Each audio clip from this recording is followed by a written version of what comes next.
दोस्तों मैं हूं मेहरान अली और आज मैं आपको डॉक्टर फास्टस की समरी बताऊंगा और वो समरी होगी उर्दू में। सबसे पहले chorus. This play starts with the entry of chorus which introduces doctor Faustus to the audience. दोस्तों इस जो प्ले का जो आगाज़ होता है वो कोरस से होता है।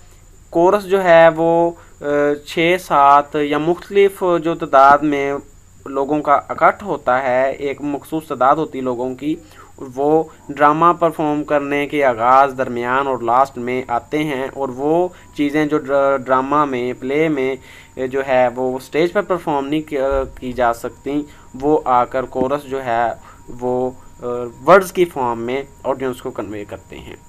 तो इस प्ले का जब आगाज़ होता है तो आगाज़ में कोरस सेंटर होता है। कोरस सेंटर होके डॉक्टर फास्टस को इंट्रोड्यूस करवाता है कि ये जो डॉक्टर फास्टस को इंट्रोड्यूस करवाता है उसके साथ ये भी इंट्रोड्यूस करवाता है प्ले के बारे में कि ये जो प्ले है ये डॉक्टर फास्टस के बारे में है, जो कि एक जर्मन स्कॉलर है और वो विटनबर्ग में रहता है। विटनबर्ग यूनिवर्सिटी में ने उसे थियोलॉजी में डॉक्टर की डिग्री हासिल दे रखी है, उसने हासिल कर रखी है डॉक्टरेट की डिग्री डॉक्टर फास्टस ने। इसके अलावा डॉक्टर फास्टस उस दौर के जितने भी अलूम हैं उनमें महारत रखता है।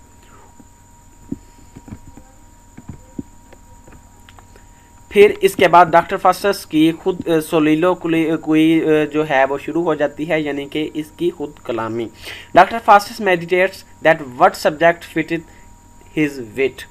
इस जो सोलिलोक्वी का आगाज़ होता है वो चंद इन जुमलों से होता है। Settle thy studies Faustus and begin to sound the depth that thou will profess. इस तरह करके वो मेडिटेट करता है, थिंक करता है, सोचता है कि डॉक्टर फास्टस सोचता है कि उसे कौन सा शोबा इख्तियार करना चाहिए जो कि उसकी इल्म की प्यास को बुझा सके और उसकी दुनिया के बारे में जो लस्ट है, दौलत के बारे में और दुनिया के में रह के वो जो तमाम ख्वाहिशात को पूरा करना चाहता है, उसके बारे में जो लस्ट है इन चीज़ों के बारे में उसे पूरा करे, तो वो सब्जेक्ट चूज़ करना चाहता है। मुख्तलिफ सब्जेक्ट्स को सामने रखता है, जितने भी लॉ को, उसके अलावा थियोलॉजी हो गई, फ़िलोसफी हो गई, लॉजिक और फिजिशियन, ये तमाम सब्जेक्ट सामने रखता है लेकिन इन्हें रिजेक्ट कर देता है। फिर उसे एक ही सब्जेक्ट जो है वो पसंद आता है जो कि काले जादू का है, जिसे नेक्रोमेंसी कहते हैं। और फिर वो अपने दो दोस्तों कॉर्नेलियस और वेल्डिस के साथ इस सब्जेक्ट के बारे में डिस्कस भी करता है कि आया कि उसे इस सब्जेक्ट को पढ़ना चाहिए। तो वो कहते हैं कि हाँ, आपको ये सब्जेक्ट पढ़ने चाहिए, इनके ज़रिए आप अपनी तमाम दुनियावी ख्वाहिशात को पूरा कर सकते हो। Arrival of good and bad angel. उसने तहैया कर लिया, उसने हतमी फैसला कर लिया, किसने? डॉक्टर फास्टस ने, कि वो अब काला जादू सीखेगा। इसके ज़रिए वो दुनिया पे जो है हुक्मरानी कर पाएगा और अपनी तमाम ख्वाहिशात को पूरा कर पाएगा। तो इसी दौरान गुड और बैड एंजल जो हैं वो आ जाते हैं। गुड एंजल उसे कहता है कि वो इन चीज़ों से, ब्लैक मैजिक से बाज रहे, लेकिन जो बुरा फरिश्ता है, बैड एंजल है, वो इसे फोर्स करता है कि वो अपनी तमाम जायज़ और नाजायज़ ख्वाहिशात को पूरा करने के लिए इस रास्ते का, यानी कि नेक्रोमेंसी का, ब्लैक मैजिक का जो रास्ता है, इसे चुने और इस्तेमाल करे। डॉक्टर फास्टस आखिर पर नेक्रोमेंसी को लर्न करने का और काला जादू सीखने का इरादा कर लेता है। इसके बाद ये जो कंजरिंग सीन है जिसमें वो करतब करता है, वो बुक्स, होली बुक्स हैं, दूसरी जितनी भी बुक्स हैं, वो उन्हें एक दायरे में रखता है और चंद मंत्र पढ़ता है। मंत्र पढ़ने के बाद एक जिन जो है जिसका नाम मेफिस्टोफिलस है, वो एक जिन के शेप में आ जाता है। डॉक्टर फास्टस उसे देख के डर जाता है और वो कहता है कि अपनी शक्ल चेंज करके आओ, और फिर दोबारा वो मेफिस्टोफिलस जो जिन है वो एक फ्रायर की शेप में आ जाता है। डॉक्टर फास्टस उसे हुक्म देता है कि वो जो चाहे, डॉक्टर फास्टस यानी जो चाहे उसे मेफिस्टोफिलस को वो सब कुछ करना होगा, चाहे ये सूरज इधर से उधर करने का हो या दुनिया का कोई काम भी हो। डॉक्टर फास्टस कहता है दुनिया का कोई काम भी हो जो वो डॉक्टर फास्टस कहेगा मेफिस्टोफिलस को, उसे वो काम करना होगा। लेकिन मेफिस्टोफिलस इस चीज़ को रिजेक्ट कर देता है और उसे बताता है कि वो डॉक्टर फास्टस का गुलाम नहीं है, बल्कि वो शैतान का या लूसीफर का खादिम है। तो कहता वो मेफिस्टोफिलस डॉक्टर फास्टस को कहता है कि अगर उसने अपनी तमाम ख्वाहिशात को पूरा करना है, मेफिस्टोफिलस से तमाम चीज़ों को जो है वो हासिल करना है, अपनी लस्ट को पूरा करना है, तमाम काम करवाने हैं, तो फिर उसे अपनी रूह का सौदा शैतान से करना होगा, शैतान का फॉलोवर बनना होगा। तो डॉक्टर फास्टस मान जाता है, वो मेफिस्टोफिलस को शैतान के पास, शैतान के पास भेज देता है। वो शैतान से बात करके वापस जो है वो डॉक्टर फास्टस के पास आता है और उसे कहता है कि तुमने हमारे साथ कॉन्ट्रैक्ट करना होगा, हम जितनी तुम्हारी उम्र है हम उस उम्र तक तुम्हें तमाम अयाशियों की, तमाम चीज़ों की इजाज़त देंगे, तुम जो चाहोगे अपनी तमाम जायज़ और नाजायज़ ख्वाहिशात को पूरा कर सकते हो, तुम करोगे, इसके बदले में तुम्हें हमें अपनी रूह देनी होगी। वो इस चीज़ का कॉन्ट्रैक्ट करता है और 24 साल की अयाशी की ज़िंदगी के लिए कभी ना ख़त्म होने वाला अजाब खरीद लेता है और उसका कॉन्ट्रैक्ट लूसीफर के साथ हो जाता है।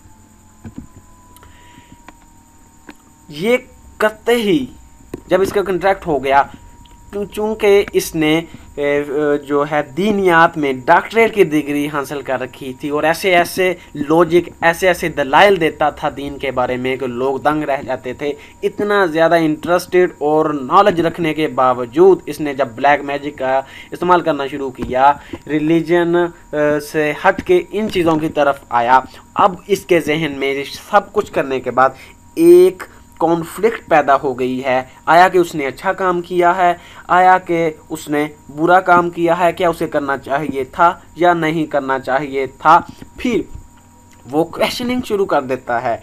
वो मेफिस्टोफिलस से पूछता है कि ये जो दुनिया है ये कैसे बनी, इसको कौन चला रहा है, ये जो स्टार्स हैं स्काई पे इन्हें कौन चिपकाए रखे हुए है, ये दुनिया का जो निज़ाम है वो कौन चला रहा है, कैसे चला रहा है, तो खुदा है या नहीं है, ये जो हेल और हेवन हैं या नहीं हैं। उसने कहा कि ये जो कंसेप्ट हैं हेल हेवन के या खुदा के, ये बिल्कुल दुरुस्त हैं। हमारा जो ठिकाना है, जो कि लूसीफर के फॉलोअर्स हैं, उनका ठिकाना दोज़ख में है और तुम भी हमारे साथ दोज़ख में जाओगे। तो फिर वो जो है इस चीज़ से हटने की कोशिश करता है। डॉक्टर फास्टस कहता है मैं इन चीज़ों को छोड़ना चाहता हूँ, मैं हमेशा हेल में रहूँगा। तो ये सुनकर बेल्ज़ेबब, लूसीफर, मेफिस्टोफिलस का अराइवल होता है। वो आ जाते हैं, वो थ्रेटन करते हैं फास्टस को। वो कहते हैं तो हम तुम्हारे टुकड़े टुकड़े कर देंगे। डर कर डॉक्टर फास्टस जो है दोबारा इनके साथी, इनका फॉलोअर बनने के लिए अपने खून से कॉन्ट्रैक्ट साइन करता है और वो इनका दोबारा से फॉलोअर बन जाता है। 7 डेडली सिंस। जब ये इसको धमकाते हैं तो इसके बाद ये कहते हैं कि अगर तुम हमारे फॉलोअर बनोगे, अगर तुम हमारे साथ रहोगे तो ये 7 गुनाहें कबीरा हैं जो कि तुम परफॉर्म कर सकोगे। और ये जो 7 गुनाहें कबीरा हैं इस ड्रामे में इन्हें जो है वो एक करैक्टर के तौर पर पेश किया। प्राइड का करैक्टर, रैथ का करैक्टर, एनवी का करैक्टर, कोवेट्रियसनेस का करैक्टर, ग्लटनी का करैक्टर, स्लॉथ का करैक्टर एंड लीचरी का करैक्टर। ये करैक्टर की फॉर्म में उसके पास डॉक्टर फास्टस के पास आते हैं। प्राइड कहता है कि मुझे इंतहाई फ़ख्र है, मैं बहुत मगरूर हूँ और मैं किसी आम पार्टी पे, किसी आम जगह पे नहीं जाता जहाँ पे मेरे लिए कारपेट ना बिछाया गया हो। रैथ कहता है कि मैं शेर के मुंह से निकला हूँ और मैं अपने हाथ में तलवारें लिए फिरता हूँ। एनवी जो है ये इसका करैक्टर कहता है कि मैं किसी को खाता पीता नहीं दे सकता, मैं चाहता हूँ कि तमाम दुनिया के ख़जाने मेरे पास आ जाएं और दुनिया के पास कुछ ना रहे। क्वेटूनियस की भी कुछ ऐसी ही सूरत हाल है, वो भी यही चाहता है। एनवी किसी को खाता नहीं दे सकता। क्वेटूनियस जो है वो ग्रीड जो है वो कहता है दुनिया की तमाम दौलत जो है सोने में तब्दील हो जाए और वो तमाम सोना मेरी तिजोरी में आ जाए। ग्लटनी कहता है कि ये मेरे माँ बाप मर गए और मेरे लिए चंद रकूम छोड़ गए जो कि मेरे लिए चंद खाने ही जो हैं वो पेश कर सकती हैं, खाने पेश कर सकती है वो दौलत। तो ये बहुत ज़्यादा खाने वाला करैक्टर है, स्लोथ सुस्ती है। जब उसे डॉक्टर फास्टस के लिए बुलाया जाता है तो वो बहुत ही नाराज़गी का इजहार ये करैक्टर करता है। लिचरी जो है वो लस्ट है और वो बड़ी लस्ट की नज़रों से डॉक्टर फास्टस को देखता है और इसे ये 7 डेडली सिंस दिखाने का, इसके सामने पेश करने का मकसद ये था कि ये जो 7 गुनाहें कबीरा हैं, अगर तुम हमारे फॉलोअर बनोगे तो तुम इनसे मज़े उठा सकते हो, ये काम कर सकते हो। इसके बाद मेफिस्टोफिलस जो है वो डॉक्टर फास्टस को दुनिया की सैर के लिए ले जाता है। वो एक ट्रायर के कस्बे में जाते हैं। इसके बाद वो रूम में चले जाते हैं। वहाँ रूम में वो एक चर्च में चले जाते हैं जहाँ पे पोप अपने दूसरे साथियों के साथ खाना खा रहा होता है। वहाँ पर ये जो है वो मंत्र पढ़ते हैं डॉक्टर फास्टस और मेफिस्टोफिलस और वो नज़र नहीं आते और इस तरह वो पोप को और उसके साथियों को बहुत ज़्यादा तंग करते हैं। उसके बाद वो अपने घर वापस लौट आते हैं। फिर कोरस का जो है वो दोबारा अराइवल होता है। कोरस बताता है कि डॉक्टर फास्टस जो हैं वो दुनिया की सैर करके घर वापस लौट आए हैं। इन दिनों जब वो लौट के वापस आया तो पूरे उसके विटनबर्ग में हर जगह, जर्मनी में हर जगह उसके चर्चे होने लगे। हर कोई जो है वो उसके जादू के करतब से बहुत ज़्यादा मुतासर था और उसका पूरे विटनबर्ग में चर्चा था। तो इस चर्चे को देखते हुए किंग और वहाँ की किंग और क्वीन ने उसे मदऊ किया और क्वीन ने उसे फरमाइश की कि वो उसके लिए ग्रेप्स लाए। तो वो जो डॉक्टर फास्टस है अपने जादू के ज़रिए उस इलाके से ग्रेप्स ले आता है जहाँ पे इसका सीज़न भी नहीं होता, ना ही विटनबर्ग में इसका सीज़न होता है। और वो इस सीज़न में ये जो फ्रूट है वो क्वीन को ला कर दे देता है जब उस फ्रूट का सीज़न नहीं होता।